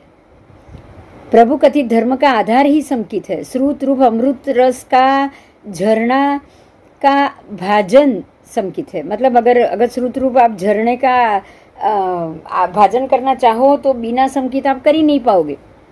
समस्त गुणों का निधान समकित है, ऐसा भगवंतों ने कहा है। अब समझ में आया सम्यकत्व का महत्व क्या है? एक तो अति कठिनाई से प्राप्त होता है, से सर्ववीरति देशवीरति धर्म का मूल है सम्यक दर्शन। धर्म रूपी नगर में प्रवेश करने का परवाना ही है सम्यक दर्शन। आएगा तो ही आप धर्म में प्रवेश कर पाओगे, नहीं तो नहीं। तब तक तो आपका धर्म है ही नहीं। धर्म रूपी महल की नींव सम्यक दर्शन नहीं टिका, पहली ईंट सम्यक दर्शन, वो नहीं लगी तो दूसरी ईंट लगेगी क्या? नहीं। प्रभु कथित धर्म का आधार ही समकित है। भगवान ने जो कुछ भी कहा है सम्यक दर्शन का ही आधार देके किया है। भगवान की हर एक बात का आधार सम्यक दर्शन है। श्रुत रूप अमृत रस का झरना, आप जो भी व्याख्या, अच्छा श्रुत, सम्यक श्रुत कैसे मिलेगा? आप श्रुत तो कुछ भी होता है, समकीति का श्रुत सम्यक श्रुत बन जाता है, बराबर। और समस्त गुणों का निधान, मतलब गुणों की उत्पत्ति, आत्मा के गुण, आत्मा के अंदर गुण भरे हुए हैं। ये गुण को बिना सम्यक तो जागेंगे ही नहीं। जागेंगे क्या बताओ? अभी भी सोए हुए पड़े, सम्यक दर्शन नहीं है तब तक तो सोए हुए पड़े, तभी तो हम भटक रहे। अगर सम्यक दर्शन हो जाएगा तो ही ये गुण जागेंगे। बिना सम्यक दर्शन आत्मा के 8 में से कोई गुण नहीं जाग सकता। ये बहुत बड़ी बात है, बराबर। अब इसका फल सम्यक क्या है पता चल गया। अब उसका फल क्या है वो बताया। अनादिकाल से भव चक्र में परिभ्रमण करने से संसार का अंत जो जीव प्राप्त नहीं कर सकते हैं, ऐसे जीव को अंतर मुहूर्त में, मतलब कि 2 घड़ी में, एक समय कम तक भी अगर सम्यकत्व प्राप्त किया हो तो निश्चय से वो जीव अर्धपुद्गल परावर्त काल के कुछ कम संसार ही शेष रहेगा। फिर से बोल रही हूँ, आप अनादिकाल से भटक रहे हो, लेकिन अगर आपको एक अंतर मुहूर्त तक सम्यक दर्शन रह गया ना, टिक गया ना, नहीं, भगवान कहे वो ही सच है, मुझे और किसी की बात नहीं सुननी, मुझे मोक्ष चाहिए ही चाहिए। एक अंतर मुहूर्त 48 मिनट तक भी अगर आपके दिमाग में ये बात टिक गई ना, तो आप अर्धपुद्गल परावर्त काल में प्रवेश कर जाओगे। देखो ये बात पहले भी आई है, याद है? हाँ। आप पुद्गल परावर्त काल तक तो हम घूमते ही रहे, बहुत अनंत भव किए होंगे, लेकिन जब भी सम्यक दर्शन आएगा आप अर्धपुद्गल परावर्त काल में प्रवेश करोगे। अव्यवहार राशि से व्यवहार राशि में तो कब के आ गए, लेकिन अब चरमावर्त काल में कब आओगे? जब सम्यक दर्शन आए। सम्यक दर्शन आया, अभी अर्धपुद्गल परावर्त काल बाकी।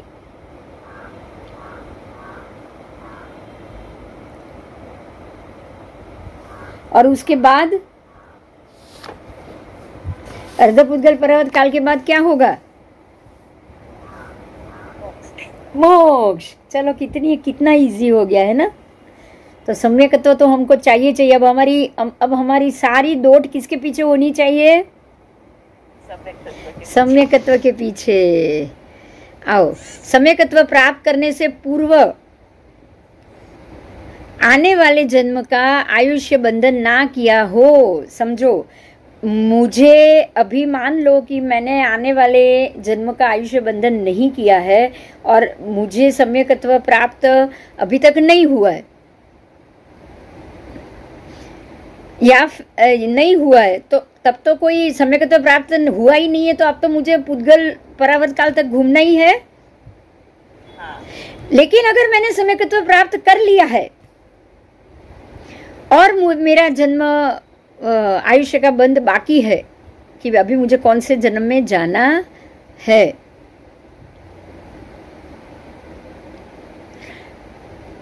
प्राप्त किए समकित का वमन न किया हो, मुझे समकित तो आ गया लेकिन मैंने उसका वमन नहीं किया, मेरे अंदर अभी भी समकित है, और मैंने आयुष्य का बंधन नहीं किया है, तो वो जीव अवश्य ही देव लोक में जाएगा। समझ में आया? सम्यक दर्शन आ गया है और मुझे अब आयुष्य का बंध मुझे नहीं पड़ा है, तो सम्यक दर्शन के कारण मैं कहाँ जाऊंगा? देवलोक में। समझ में आ गई बात? अगर आयुष्य का बंधन नहीं किया है तो जिस धर्मानुष्ठान को कर सकता है वो धर्मानुष्ठान करो। ये हमारे लिए है। आप जो धर्मानुष्ठान कर सकते हो वो धर्मानुष्ठान करो, जो धर्मानुष्ठान नहीं कर सकते हो उस पे श्रद्धा रखो। आपसे अगर कुछ नहीं हो रहा है, मेरे से चौवियार नहीं हो रहा है, मेरे से रात को तीवियार चौवियार ही नहीं हो रहा है, तीवियार भी नहीं हो रहा है, पर मुझे उस पर श्रद्धा तो होनी चाहिए, अफसोस होना चाहिए ना कि ये मेरे से नहीं हो रहा है। मुझे ये करना चाहिए, ऐसा तो मन होना चाहिए कि नहीं?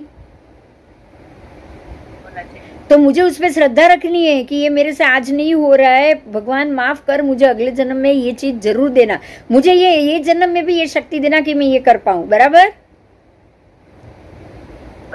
तो ऐसा अनुष्ठान करने से वो असमर्थ है, वो कोई तपवप या उपधान या ऐसे अनुष्ठान नहीं कर पाता है, लेकिन जब वो ये अनुष्ठान पे तो उसको श्रद्धा होनी ही चाहिए। जब वो उस पे पूर्ण श्रद्धा रखेगा तो ऐसे पुण्यात्मा भी अजरामर मोक्ष पद प्राप्त करता है। तो अनुमोदना हो गई? हो नहीं रहा है, लेकिन मैं अनुमोदना तो कर रही हूं ना उसकी। हाँ। तो अनुमोदना करने से भी वो आपको मोक्ष का फल दे देगा। तो ये समकित पर दृढ़ता रखने वाले जय विजय राजा की अद्भुत कथा है। अब सम्यक दर्शन क्या है? ये जय विजय राजा को सम्यक दर्शन आया, वो टिकने के लिए उनको क्या क्या तकलीफें पड़ी, उसकी पूरी कहानी। और ये कहानी हम इसलिए पढ़ेंगे ताकि हमें भी ये कभी ऐसा हो कि भाई सम्यक दर्शन में क्या क्या परीक्षाएं हो सकती है, जानना है कि नहीं? हाँ। सम्यक दर्शन में हमारी क्या क्या कसौटी हो सकती है वो जानना चाहिए ना। ऐसा मौका आए तो अगर हमको पता है ये बात, हम अपने मति ज्ञान में लेके जाए, तो जब भी हमें ये मौका मिले तो हमें अपने मन में पहले से ये ठान लिया है कि ऐसी बात आएगी तो हमें भी इस तरह से ही बिहेव करना है। तो ये नियम में आप कब आओगे? जब उसको जानोगे तब। बराबर? बराबर। चलो आओ, अब हम ये कहानी को जानेंगे, क्योंकि ये कहानी बहुत महत्व की है, तो इस पे हम पूरा ध्यान देंगे। आओ। एक नंदीपुर नामक एक गांव था, ये भी भरत क्षेत्र की ही बात है, ये कोई महाविद्य क्षेत्र या 500 धनुष की काया वाले की बात नहीं है, ये भरत क्षेत्र की बात है। जैसे जहाँ पे हम लोग हैं वैसे हम लोगों के जैसे ही ये 2 व्यक्ति है उसकी बात है। नंदीपुर गांव है, धर्म नाम के वहाँ पे राजा रहते थे। तो उनकी मुख्य पटरानी, 3 पटरानी थी उनको। अब 3 पटरानी में मुख्य पटरानी का नाम था श्रीकांता, श्री दत्ता और श्रीमती, ऐसी 3 उनकी मुख्य पटरानी थी। શું થયું?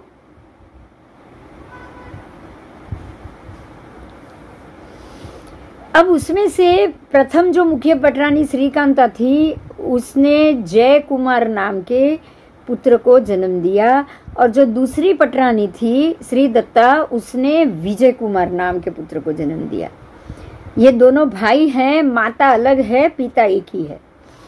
अब ये दोनों पुत्र उच्च गुणों के साथ पूर्व जन्म से आए हुए सम्यकत्व को, ध्यान दीजिएगा, बालपन से प्रकट हुआ था। मतलब ये दोनों समकिती थे, पूर्व जन्म से सम्यकत्व साथ लेकर आए थे। तो समकित लेकर अगर आप दूसरे भव में जा रहे हो तो वहाँ आपके सामने आपके कर्म की क्या क्या कसौटी होती है, और अंतिम भव है ये दोनों का, दोनों सम्यक दृष्टि दोनों का ये अंतिम भव है। अंतिम भव में उनको क्या साधना हुई और कैसे उन्होंने अपने सम्यकत्व को टिका के रखा है, इसके लिए हम ये कहानी जरूर जानेंगे।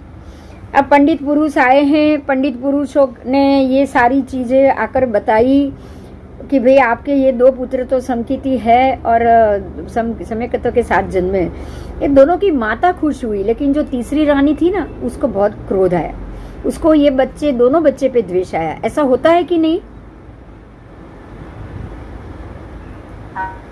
हाँ, होता है। तो वो तीसरी रानी ने क्या किया, उसको ये दोनों राजकुमार के गुण और उत्कर्ष के ऊपर उसको बहुत गुस्सा आया, और वो ये सोचने लग गई कि भाई ये इनके 2 पुत्र हैं, तो फिर अब मैं क्या करूं, क्योंकि मेरे पास तो कोई पुत्र है ही नहीं। तो राजा से उसने संतान की डिमांड की, उसको भी पुत्र हुआ। उसके पुत्र का नाम था नयधीर। अब समझना ये है कि रानी बिल्कुल दुष्ट है, लेकिन जो संतान उत्पन्न हुई है, जैसे कादव में कमल उत्पन्न होता है ना, ऐसे ये जो संतान उत्पन्न हुई है वो बिल्कुल गुणों में उत्कर्ष है, मतलब वो पुत्र रत्न है। बहुत ही अच्छी संतान उसकी हुई, उसका नाम था नयधीर।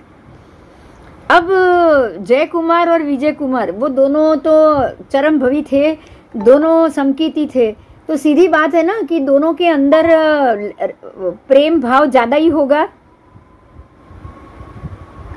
आज 2 व्यक्ति, जो वैरागी है, जो सम्यक दर्शनी है, जो अंतिम भव वाली है, चरम भवी है, तो दोनों की सोच एक जैसी होगी, दोनों में प्रेम एक जैसा होगा। ध्यान देना एक बात, ये बहुत महत्व की बात है। आत्मा के गुण जाग जाने के बाद कितने भी सम्यक दृष्टि जीव साथ में इकट्ठे होंगे, कभी भी उनमें मन मुटाव नहीं होगा, कभी झगड़ा नहीं होगा, क्योंकि वो सारे समकिती है, उनके अंदर राग द्वेष निकल चुके। तो जो आपको लगे कि आप इकट्ठे हुए हो, दोस्त बने हो, सब साथ में हुए हो, लेकिन अगर जिनके साथ रह के आपके अंदर झगड़े हो, बात बात पे कोई ना कोई मन मुटाव हो, तो आपको यहाँ ध्यान देना है कि भाई हम लोगों में से बहुत सारी ऐसी व्यक्ति है जो अभी भी तीव्र राग द्वेष से बनी हुई है, अभी इनका राग द्वेष छूटा नहीं है। तो यहाँ मुझे जितना हो सके यहाँ से बाहर निकल जाना चाहिए। बात समझ में आ रही है मेरी? समकिती जितने इकट्ठे होंगे, अंदर अंदर उनके मन और उनके विचार अति शुद्ध होंगे, क्योंकि उनके आत्मा में गुण जाग चुके। सम्यक दर्शन एक गुण है जो आपके आत्मा के 8 पड़े हुए गुणों को खोलना शुरू कर देता है। ठीक है, सम्यक दर्शन आने के बाद आपके आत्मा के गुण खुलेंगे खुलेंगे और खुलेंगे। तो जितने समकिती ज्यादा इकट्ठे हुए, हजारों परमात्मा के, गौतम स्वामी के 50,000 शिष्य, सारे के सारे केवली, कभी भी उनमें मन मुटाव हो ये पॉसिबल ही नहीं है। ऐसे ही सम्यक दर्शन जीवों के अंदर कभी भी झगड़ा या टंटा हो ये पॉसिबल ही नहीं है। तो जो जो आपका क्राउड है वहां ध्यान दो, जो भी सहेलियां आपकी है वहां पे भी इस बात का ध्यान दो। शांत चित्त वितराग अवस्था, मैं ये नहीं कह रही वितरागी, लेकिन सोच तो वितरागी हो सकती है कि नहीं? उनके विचार तो वितरागी होने चाहिए कि नहीं? तो जितने सम्यक दर्शनी के साथ रहेगा उनके समकित को कोई आंच नहीं आएगी और उनके विचार मिलते आएंगे ही आएंगे। तो ये दोनों बच्चे इतने क्लोज है, दो भाई, एक दूसरे के बगैर उनको चलता ही नहीं। अब वो तीसरी रानी ने कपट शुरू किया है। उसने क्या किया है कि एक सन्यासी को बुलाया और सन्यासी को बुला के विद्या से उसने राजा को एक स्वप्न दिया। ऐसे भी होता है मंत्र विद्या से आप देव को साधो और वो देव को बोलो कि ये व्यक्ति को जाके एक स्वप्न दे। और ये देव ने ये जो श्री रानी थी उसने किसी सन्यासी को साधा।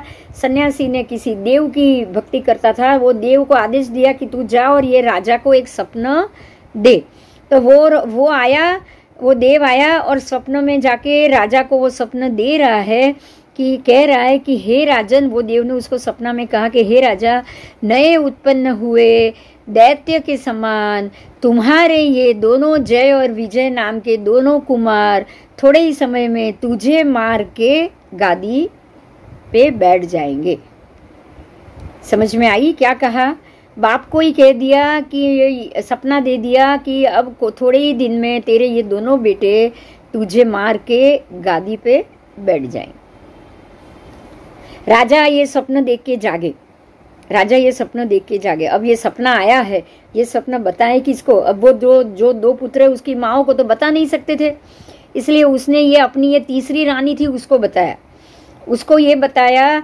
और तभी श्रीमती अभी तो राजा जागे ही है। देखो होशियारी देखो, राजा ने कुछ पूछा भी नहीं, लेकिन वो श्रीमती को तो मालूम था ना कि आज राजा को सपना जरूर आया होगा। तो वो सुबह आके सीधा बोलती है कि मुझे एक सपना आया और अधिष्ठायक देवी आई और उसने मुझे ऐसा बताया कि कुलदेवी ने कि ये जय और विजय जो उसके पुत्र है वो राजा को जल्दी से मार के राज्य को हड़प लेना चाहता है। अब राजा चमक गया कि ये तो मुझे भी आया, इसको भी आया, मतलब ये बात सच है। बात समझ में आई? अब ये किया तो पूरा प्लान रानी ने था, तो रानी का ये प्लान सक्सेस हो गया। पर क्या ऐसा राजा सोच पाएगा? वो तो यही सोचेगा ना, मुझे भी आया, इसको भी आया, तो ये बात जरूर सच है, वो तो यही सोचेगा ना। अब क्या किया जाए? राजा ने भी कहा देखो मुझे भी ऐसा ही सपना आया है। अब रानी की बात सुन के राजा दुखी तो हो गया, अपने ही बच्चे हैं, दो बहुत अच्छे बच्चे हैं। अब उसको मैं पिता बन के तो कैसे सजा कर सकता हूँ? ठीक है, पर देवी ने तो ये बच्चों को मारने योग्य बताया है। रानी ने बोला कि देवी ने तो इसको मारने योग्य बताया, आप इसको छोड़ो मत, देवी की बात मान लो, देवियाँ हमसे ज्यादा बलवान होती है, वो जो कहती है सच कहती।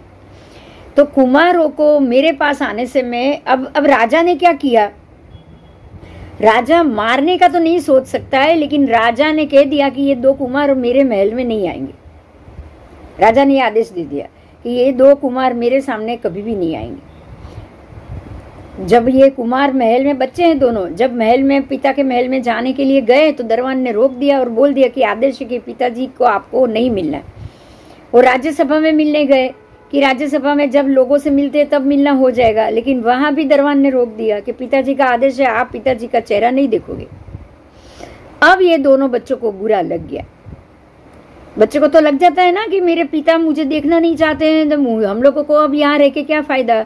दोनों भाइयों ने कुछ निर्णय ले लिया और दोनों भाइयों ने राज्य छोड़ दिया। अब वो राज्य छोड़ के चले गए। अब देखो ध्यान दो, हाँ, यहाँ दोनों जो है ना, ये दोनों भाई दोनों सम्यक दर्शनी है।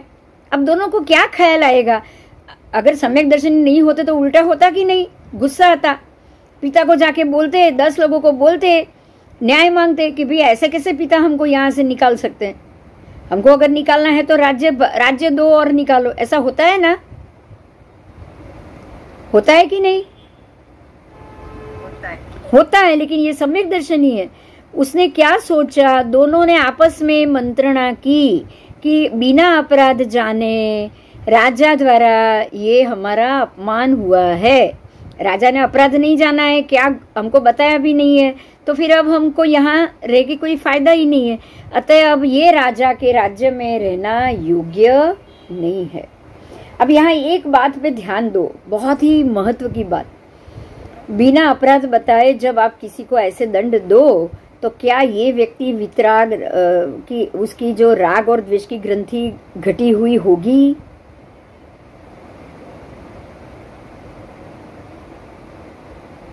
बोलो। नहीं होगी ना? नहीं। उसमें तीव्र राग तीव्र द्वेष होगा ही, तभी अपने ही बच्चों को वो निकाल रहा है, बराबर? तो ऐसी व्यक्ति या ऐसे राज्य में सम्यक दृष्टि कभी नहीं रुकेगा, वो वहां छोड़ के चला जाएगा। क्योंकि सम्यक दृष्टि को झगड़ा नहीं चाहिए। हमको यहाँ यही देखेंगे कि एक सम्यक दृष्टि जीव को कैसे सोचना होता है। आपको कोई झगड़ा नहीं करना है, आपको वो जगह छोड़ दो, जगह नहीं छोड़ सकते, शांत रहो। छोड़ना, ये तो दोनों राजकुमार थे, वो छोड़ के चले गए क्योंकि पिता का राज्य है, पिता का महल है, पिता को हमको हमारी तरफ देखना भी नहीं है, तो हम यहाँ क्यों रहे, हम निकल जाएंगे। वो दोनों छोड़ के निकल गए। ठीक है। अब जो मनुष्य दूसरों की अवज्ञा द्वारा दुख से जलता हुआ भी जीता है, उसका जीना योग्य है ही नहीं। दुख से या क्रोध से जो भी जिएगा, उसका जीना नहीं है। इसीलिए सम्यक दृष्टि यही सोचेगा कि हमें कोई भी किसी के क्रोध का भोग बनने की आवश्यकता नहीं है। भगवान भी ऐसा ही करते थे, वो जगह ही छोड़ देते थे। जिस नगर में गए कुछ भी उपद्रव हुआ, भगवान तुरंत छोड़ देते थे। तो सम्यक दृष्टि ऐसा ही करेगा।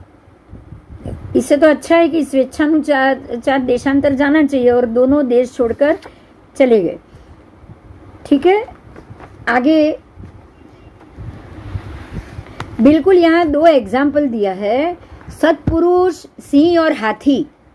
ये हमें जानने के लिए बराबर है। सत्पुरुष, सिंह और हाथी, ये तीन कभी भी पराधीनता नहीं स्वीकार। सत्पुरुष तो पता था, लेकिन सिंह भी मालूम था, सिंह कभी भी भूखा रहेगा लेकिन घास नहीं खाएगा, बराबर? सत्पुरुष भी नहीं रुकेंगे, उनको रुकने का कोई प्रयोजन नहीं है। उनको किसी से, सत्पुरुष का मतलब सम्यक दृष्टि, उनको वहां से कोई स्वार्थ है ही नहीं, कोई फल चाहिए ही नहीं, उनको टंटा झगड़ा चाहिए नहीं, तो वो वहां वो रुकेंगे ही नहीं। लेकिन हाथी भी नहीं रुकता है। बोलो, अब समझ में आया? हाथी और सिंह जैसे प्राणी ही माता के स्वप्न में क्यों आते हैं? बाकी के प्राणी नहीं आए। देखो, घोड़ा नहीं आया है, गधा नहीं आया, कुत्ता नहीं आया, बिल्ली नहीं आई, कुछ नहीं आया, सर्प भी नहीं आया। आया क्या 14 सपने में? कोई प्राणी अन्य नहीं आया है। ऊंट नहीं आया, बैल नहीं आया है, कुछ नहीं आया है। सिर्फ आए हैं तो सिंह और हाथी। वृषभ आया है, वृषभ आया है, लेकिन बाकी कोई अन्य प्राणी नहीं आया है। तो ये दो प्राणी हो या सत्पुरुष, मतलब सम्यक दृष्टि मनुष्य हो, वो ये स्थान छोड़ के चले जाते हैं। ठीक है। आओ आगे। अब ये दोनों राजकुमार युक्ति पूर्वक उन 3 श्लोक उन्होंने लिखे। उन्होंने क्या किया? अब जाने से पहले चिट्ठी लिखते हैं ना, जो घर छोड़ के जाते हैं, वो जो आदमी घर छोड़ के जाएगा वो एक चिट्ठी लिख के जाएगा। बराबर ये दोनों राजकुमार एक 3 श्लोक लिख कर गए। वो श्लोक का अर्थ था कि मैं समस्त पदार्थों को बराबर रखता हूँ, इस प्रकार तू अभिमान करता है तो वो बेकार ही है। क्योंकि तराजू कभी भी समस्त पदार्थ को बराबर रख पाता है? बोलो, नहीं रख पाता। ठीक है। पहले वो सामान रखेगा, फिर वजन रखेगा, तो वजन बढ़ाएगा या सामान बढ़ाएगा। होता ना ऐसा? तो मैं सभी को समान न्याय देता हूँ, ऐसा तेरा जो अभिमान है वो गलत है। वो राजा को लिखते हैं कि तू ऐसा समझ रहा है कि मैं सबको समान न्याय देता हूँ, ये तेरा अभिमान है और तू गलत है। आप जिसको उत्तम गुण वाला जानते हो उन पुत्रों को नीच समझकर आपने अपमान किया। समझ में आया? आपने हम लोगों का अपमान किया, हम उत्तम गुण वाले, आपने हमको नीच समझ लिया है और गुणी पुत्रों को ऐसी दशा में आपने डाल दिया है। पिता ने तो बिना कारण ही डाला ना। और इसमें डालने वाली जो रानी है वो भी प्रपंची है, प्राणी के समान है, फिर भी आप उसको हृदय में स्थान दे रहे हो। मतलब आपने ऐसी रानी को हृदय में स्थान दिया ना कि जिसने दूसरे के पुत्रों को राज्य से बाहर निकलवाया। तो आप प्रपंची हो, आपने अच्छे बुरे का विचार नहीं किया है, अन्य तुम्हारे ऐसे ही न्याय होते हैं। तो ये ऐसा न्याय आपने किया है, तो इसलिए हम आज ये आपका देश छोड़कर जा रहे हैं। ठीक है? ऐसा उन्होंने लेटर लिख दिया और वो वहाँ से बाहर निकल गए। बाहर निकलने के बाद सिंह के समान ये दोनों बच्चे, जो सिंह के बच्चे कहे जाएंगे, ये दोनों बिल्कुल नगर से बाहर निकलने के बाद निर्भय होके जा रहे हैं। दोनों निर्भय होके जा रहे हैं। अब ये दोनों राजकुमार थोड़े आगे जाने के बाद थक गए हैं, चलते चलते थक गए हैं। दोनों बच्चे ही हैं। थकान दूर करने के लिए वो एक वृक्ष के नीचे सो गए। अब वृक्ष के नीचे सो जाने के बाद एक सो गया है, एक जाग रहा है। तो जो बड़ा भाई था जय कुमार वो जाग रहा है और छोटे भाई विजय कुमार को उसने सुला दिया। जय बड़ा है, विजय छोटा है। तो बड़ा जागा, छोटे को उसने सुला दिया। अब यहाँ पे वो जो वृक्ष के नीचे वो निवास सो गए थे, एक सो गया था, एक जाग रहा था। वो वृक्ष के ऊपर एक यक्षिणी का वास था। यक्षिणी होते हैं ना, ऐसे यक्षिणी का वहाँ पे एक वास था। वो यक्षिणी ने दो बच्चों को देखा। अब यक्षिणी को उसने अपने यक्ष को कहा कि हे नाथ, आप ये वड के नीचे ये जो दो कुमार है वो दोनों हमारे अतिथि है। हमारे वृक्ष के नीचे आके सोए हैं तो हमारे अतिथि हो गए। तो ये हमारे अतिथि रूप बन के आए हैं, इनका आप विशाल सत्कार करो। तो यक्षिणी ने ऐसा कहा कि ये दोनों का आपको सत्कार करना चाहिए, तो इनका आप सत्कार करो। सत्कार कैसे करेंगे? यक्ष के पास तो मंत्र बहुत होते हैं। तो उन्होंने इनका 3 दिव्य वस्तुओं को अर्पण किया। देखो ये नसीब की बात, पुण्यात्मा थे तो जो वृक्ष के नीचे जाके सोए, जैसे ही वहां से नगर से निकले और पहले ही पड़ाव में ही उनको 3 दिव्य वस्तुएं मिल गई, यक्ष द्वारा मिल गई है। क्या मिला है? तो यक्ष ने उनको क्या दिया? 3 दिव्य वस्तु दी। उसमें प्रथम वस्तु सिद्ध रूप महामंत्र, सिद्ध करने वाला महामंत्र दे दिया। जो व्यक्ति शुद्ध होके इस महामंत्र का पाठ करके 7 बार स्मरण करेगा, वो 7वें दिन अवश्य विशाल साम्राज्य, बहुत बड़ा राज्य को प्राप्त करेगा। समझ में आया? एक ऐसा एक महामंत्र दिया। और दूसरी वस्तु थी महामणि। दूसरी एक महामणि दी। वो महामणि इतनी प्रभावशाली थी कि आप अगर उसे ये प्रार्थना करो कि जिस समय जैसी आकृति बनाना चाहे वैसी आकृति उनकी बन सकती थी। मतलब अगर वो वामन बनना चाहे तो वामन बन सकते थे, वो बड़े बनना चाहे विशाल तो बड़े बन सकते थे। तीसरी उन्होंने क्या दिया? महा औषधि दी, जो अनेक दोषों को नाश करने वाली थी। और ये जो महा औषधि जिसके पास है उनको शस्त्र नहीं लगता, ना वो आग से जल पाएंगे, और सिंह, हाथी, सर्प कोई उपद्रव उनको छू नहीं पाएगा। भूत, पिशाच आदि दोषों का भी वो महा औषधि नाश करेगा। देखो इनको ये 3 शक्तियां मिली। एक बात मैं आपको बताना चाहूंगी, आपको लगेगा या क्या ऐसी शक्ति वक्ति होती है या कोई ऐसी बात है? एक बात पे ध्यान दो कि ये लब्धियां होती है और लब्धि ऐसे उत्तम पुरुष को ही मिलती है।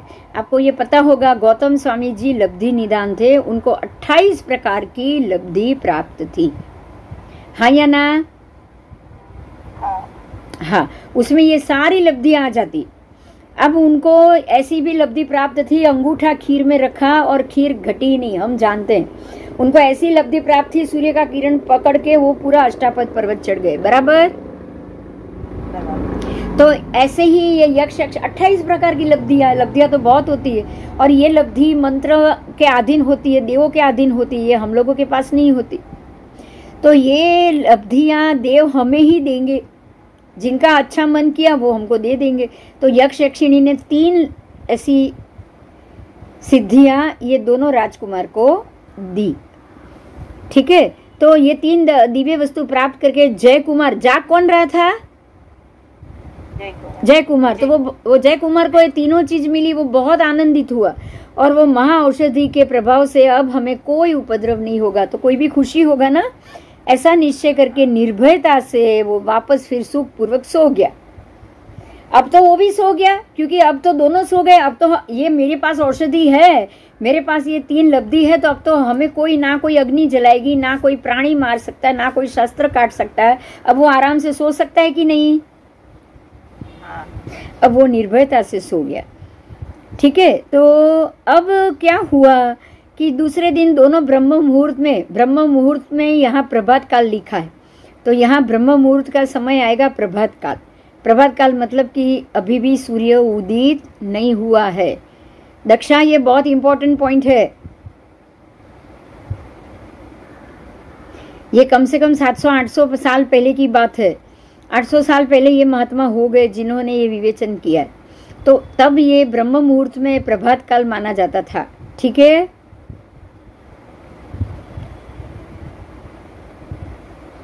आओ। સવારે 4 વાગે नहीं, સવાર 4 વાગે नहीं આવે, પ્રભાત આવશે। એટલે પો ફાટે। પ્રભાત નો મતલબ શું? બ્રહ્મ મુહૂર્ત એટલે नहीं, ब्रह्म मुहूर्त એ પ્રભાત છે। ઓકે, પ્રભાત એટલે અંધારું નીકળી ગયું છે અને સૂર્ય ઉગ્યો નથી। 5-6 વાગે અજવાળું આવી જાય છે કે નહીં?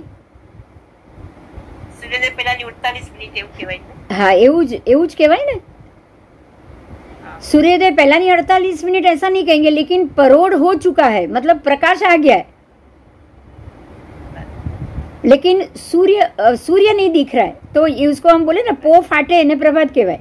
पो फाटे એટલે શું? તો કે અંધારું નીકળી ગયું। તમે જોશો ને તો તમને 5 વાગે દેખાશે। જુઓ પરોઢ, સવારે 5 થી 6 ની વચ્ચે પરોઢ દેખાશે। 6 વાગે આજુબાજુ તમને પરોઢ દેખાશે। હજી સૂર્ય તો ઉગ્યો જ નથી, ક્ષિતિજથી બહાર જ નથી આવ્યો, અને અંધારું પણ છટી ગયું હોય। બિંદુબેન 5:30 થઈ ગયા, જવાનું છે ને? હા હા, પણ હજી ફોન નથી આવ્યો। હજી થોડીક વાર 10 મિનિટ લઈ લઉં છું। હા, એટલે વાંધો નહીં। હા હા હા, મારા ડૉક્ટરને ત્યાં જવાનું છે, પછી એમનો ફોન આવશે। એમનો ફોન તો આમાં જ આવશે, મારા 2 ફોન ચાલુ જ છે। चल, तो ब्रह्म मुहूर्त प्रभात के समय दोनों भाई निंद्रा मुक्त हो गए। अब छोटे भाई विजय को बड़े भाई ने सारी बात बता दी, क्योंकि दोनों भाई समकिती है, दोनों भाई बिल्कुल वात्सल्य से भरे हुए हैं। तो यहाँ कोई भी दोनों भाई में कोई मनमुटाव नहीं होगा। नॉर्मली 2 भाइयों में ये होता है कि नहीं, दुश्मनावट होती है, एक दूसरे से छुपाएंगे। ये कौन करेगा? आप समझ में आ रहा है? ऐसी हरकत, हाँ, ऐसी हरकत रागी द्वेषी ही कर सकता है। सम्यक दर्शनी में ये हरकत ही नहीं आएगी। सम्यक दर्शनी में एक दूसरे के प्रति प्रेम वात्सल्य भाव ही आएगा। तो ये तो 2 भाई है, तो 2 सहेली में भी ऐसा होना चाहिए कि नहीं? बताओ। 2 अन्य व्यक्ति के बीच में भी ऐसा संबंध होना चाहिए। अब तीनों वस्तुएं को भव्य सत्कार पूर्वक अर्पण जो हुआ, ये सारा वृतांत उसने भाई को सुनाया, और राज्य छोटे भाई को मिले ऐसा बड़े भाई ने सोच लिया। किसने सोचा? बड़े भाई ने। ये मैं तो बड़ा हूं, कुछ भी कर लूंगा, छोटे को राज्य जरूर दिलाऊंगा। ऐसा सोच के वो राज्य मंत्र उसने अपने छोटे भाई विजय कुमार को विधि पूर्वक प्रेम से अर्पण कर दिया। समझ में आई बात? उसने छोटे भाई को मंत्र दे दिया और बोला कि ये मंत्र की विधि तू कर। और ये मंत्र की तू विधि करेगा तो तुझे 7 दिन के अंदर अंदर राज्य मिलेगा। तो इस प्रकार से ये उसने दे दिया। अब छोटे भाई द्विधा में पड़ गया, विनयवान तो वो भी था, समकीर्ति था। उसने कह दिया कि राज्य लाभ अगर मैं ले लूंगा, मैं अगर राजा बन गया तो बड़े भाई क्या करेंगे, बड़े भाई को ही राज्य चाहिए, मैं राज्य लेके क्या करूं। अब हुआ ये कि बड़े भाई ने तो कह दिया कि तू ये कर, लेकिन छोटा भाई ये सोच रहा है कि भाई आप राज्य के योग्य हो, आप बड़े हो, मैं आपकी सेवा करूंगा। क्योंकि रामचंद्र जी भी राज पे बैठे थे और छोटे भाई लक्ष्मण ने उसकी सेवा की थी। तो विजय ने ये कह दिया कि आप बड़े हो, आप राज्य संभालो, मैं आपकी सेवा करूंगा, मुझे आपकी सेवा अधिक प्रिय रहेगी।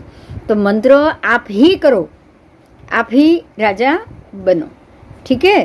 तो इस प्रकार से वापस वो भाई छोटे भाई का ये निश्चय होने पर भी बड़ा भाई ये कह रहा है कि भाई तू कहता है कि आप राज्य लो और मैं कहता हूँ तुम राज्य लो, तो ये न्याय विरुद्ध ये क्या काम हमको क्यों करना चाहिए। इससे तो अच्छा ये होगा कि हम दोनों भाई इस मंत्र का जाप करें।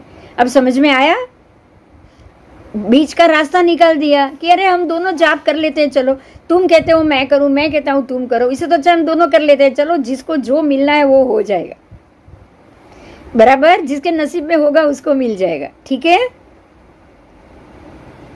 अब दोनों तो कर ही सकते हैं ना मंत्र जाप। तो ये दोनों ने मंत्र जाप शुरू किया और दोनों ने मंत्र जाप किया। लेकिन इसमें हुआ क्या, वो जो जय कुमार था ना, वो तो यही सोचता है कि मुझे तो छोटे को ही राज देना है। तो वो क्या कर रहा है, वो जाप करने बैठता जरूर है लेकिन वो जाप नहीं करता है।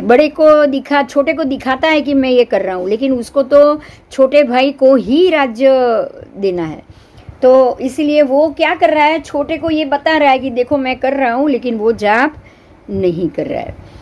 अब आगे ये मंत्र जाप से दोनों निवृत्त हो गए उन्होंने, और सुबह उठने के बाद अपनी अपनी ये जो यक्ष से ये प्राप्त हुआ है उनकी उन्होंने पूजा की, उनकी प्रार्थना भी की। अब तो उनके पास मणि सब आ गया, अब तो वो जहाँ जाए जा सकते थे। तो वो जो सिद्ध मंत्र था उसकी आराधना करके वो उड़ के जहाँ जाना है वहाँ पहुँच सकते थे। तो उन्होंने अपना शरीर छोटा बना लिया, शरीर भी बदल सकते थे ना, और वो वहाँ से उड़ के चले गए। आज का लेक्चर यही खत्म होता है, कल फिर से शाम को 4 बजे। जय